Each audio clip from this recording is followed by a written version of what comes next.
tank. He's good at setting traps. Has crazy power that he believes in. He has a great chin too because he's a guy. He'll let you get out punches, and he'll still be coming at you. And then once he catches you, it's a wrap. Crawford's one of the best switch hitters, I think, since Marvin Hagler, and one of the most skillful boxers alive. Very good skills. He's one of my favorite boxers. He able to win this fight. Errol Spence was left stunned praising Terence Crawford's unreal training for the Canelo fight. Having shared the ring with him, Errol acknowledged Crawford's exceptional ring IQ and elite skill set. Watching Crawford's recent training, Errol couldn't believe the speed, precision, and masterful footwork on display. Terence looked like a monster in motion, sharp, explosive, and laser-focused. This version of Crawford is a dangerous force Canelo cannot underestimate. When Terence Crawford reflected on his battle with Errol Spence, there was clear mutual respect between the two elite boxers.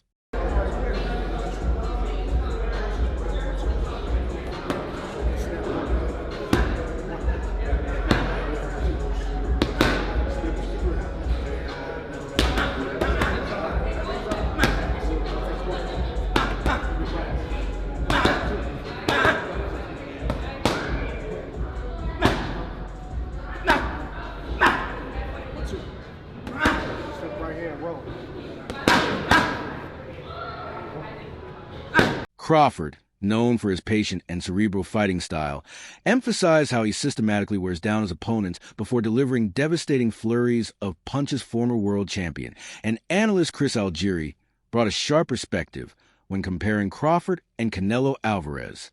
According to Algieri, while Crawford has consistently dominated his opponents and maintained control in nearly every bout. That's it. He didn't hit that hard. Well, he never caught you that clean. That was probably the best shot he landed. No, he caught me a couple of times, but I was surprised at how hard he didn't hit. Really? And given that everybody say, "Oh, he's a big puncher," he's this. I think he's just a volume puncher. I think he just wears opponents down, just wear them down. I don't think he has a one punch knockout.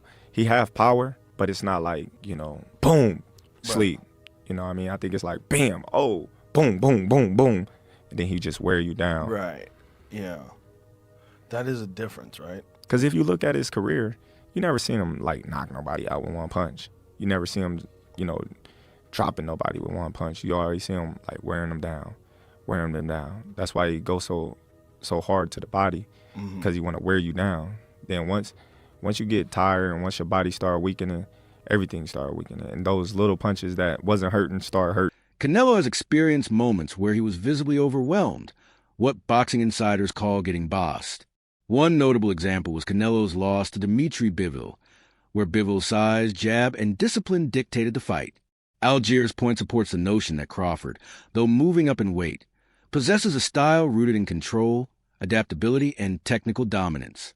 Traits that historically trouble even seasoned champions like Canelo veteran commentator Max Kellerman provided a balanced breakdown, stating that while both Crawford and Canelo have unique advantages. And Terence Crawford, who do you think can be the boss that night? When you talk about these two guys, you talk about two guys, number one, you can't boss me around. Yep. Two guys, you can't even look at me a certain way without me feeling some type of way. These guys now have set their sights on one another, Crawford and Canelo Alvarez.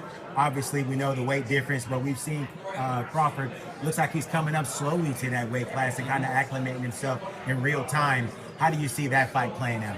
We're still pretty far away from that fight, and I'm going to hold my complete analytics on that. But I'll tell you this. Contrast and compare. Maybe not a pick. But I'll tell you this. I've seen Canelo pushed around. I've never seen Terence pushed around. So when you talk about who's going to be the boss, I've never seen anyone boss Terence Crawford. I've seen Canelo get bossed. So that just psychologically when you think about that, and this is a fight where I flip-flop on both guys because there's so many good points. Yeah, but he's 168. Yeah, but it's Terence Crawford. He's undefeated. Well, yeah, no, this guy's beating this, but stylistic. Even he hits him on the arm. There's so many different things you can talk about. But from a psychological standpoint, who's fresher, who's meaner, who wants it more? That's going to come into play. As a boxing fan, how much fun is it to see those two attitudes come together? It's kind of like the unstoppable force versus the immovable object getting ready to collide.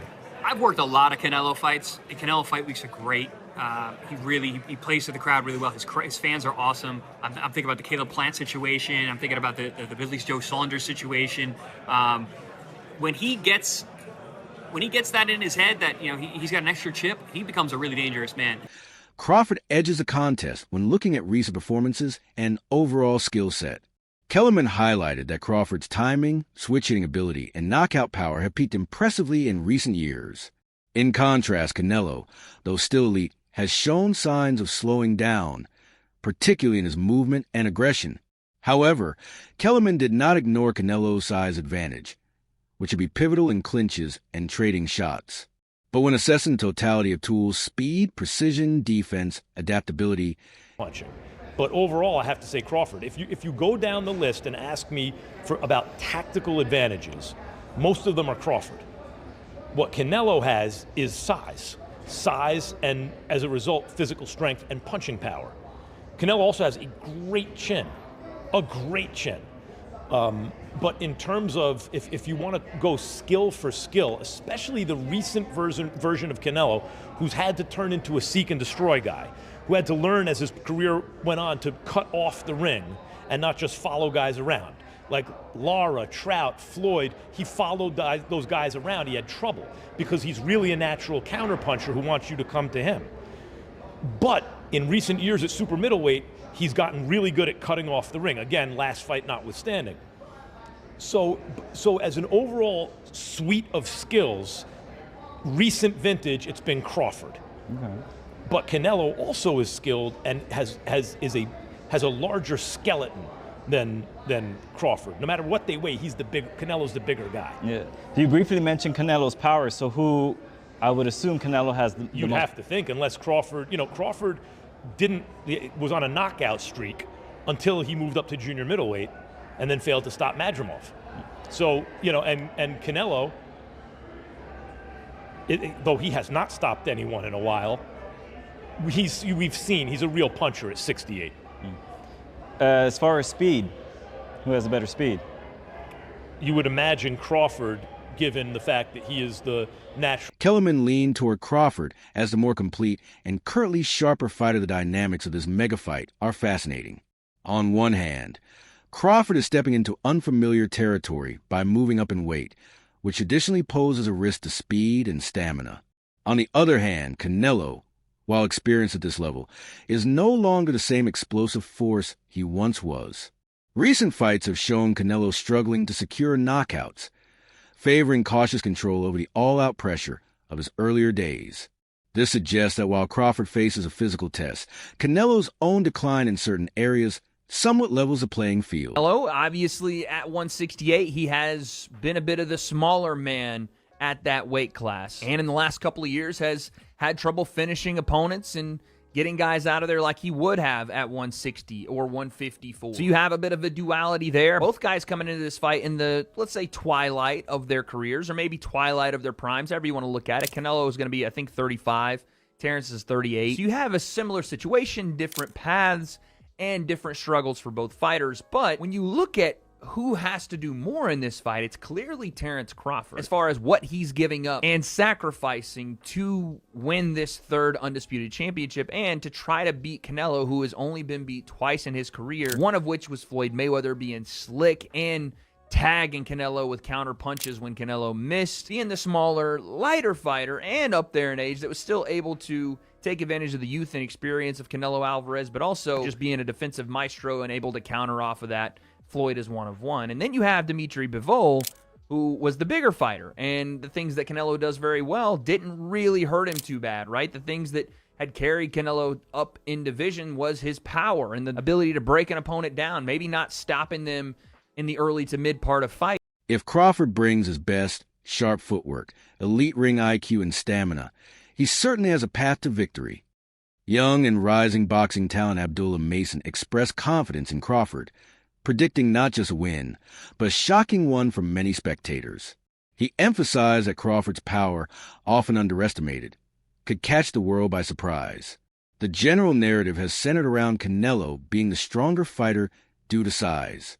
But Mason's insight flips that idea, suggesting Crawford's ability to generate power through timing, angles, and precision might be even more impactful.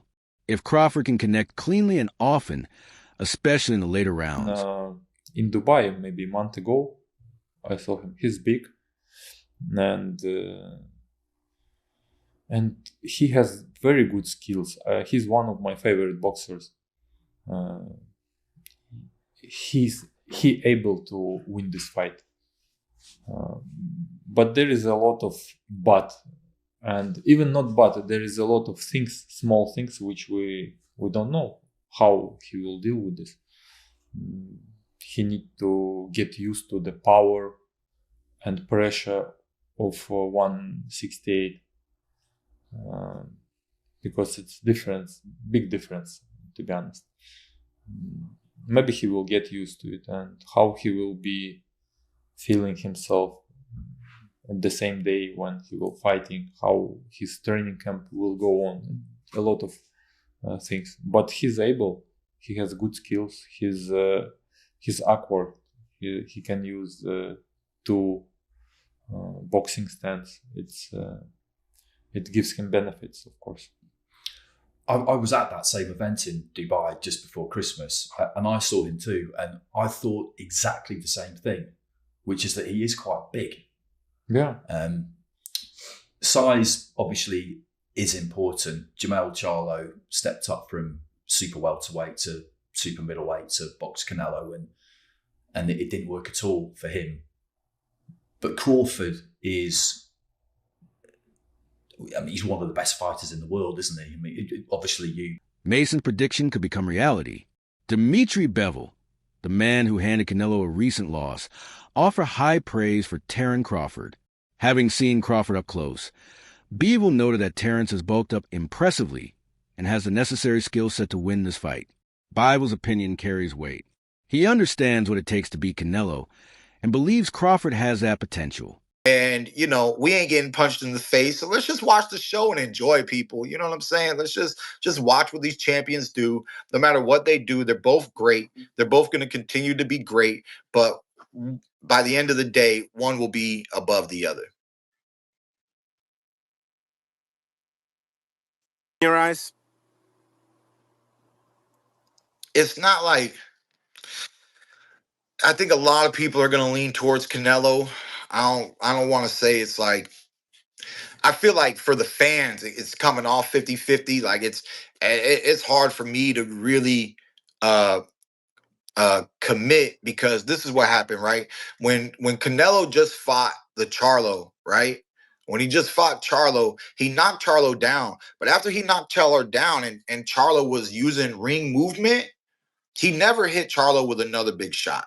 Okay? This is what Keith Thurman is watching.